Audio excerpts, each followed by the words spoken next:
దేవుని వాక్యమే.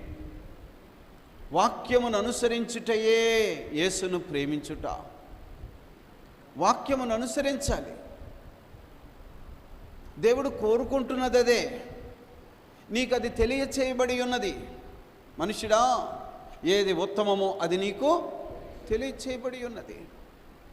ఆ చివరి మాటలో ఏమన్నాడంటే, ఇంతే కదా అని ఆయన నిన్ను కోరుచున్నాడు. చూడండి అన్నమాట, ఇంతే కదా యెహోవా నిన్ను అడుగుచున్నాడు.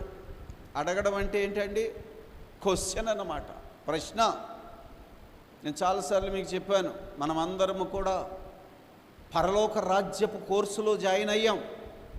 యేసుక్రీస్తు కృపను బట్టి మనము ఒక కోర్సులో జాయిన్ అయ్యాం బాప్తిస్మము పొందుట ద్వారా. ఈ కోర్సును కంప్లీట్ చేయాలనే పరిశుద్ధాత్మ దేవుడు మనకు తోడై ఉన్నాడు. ఈ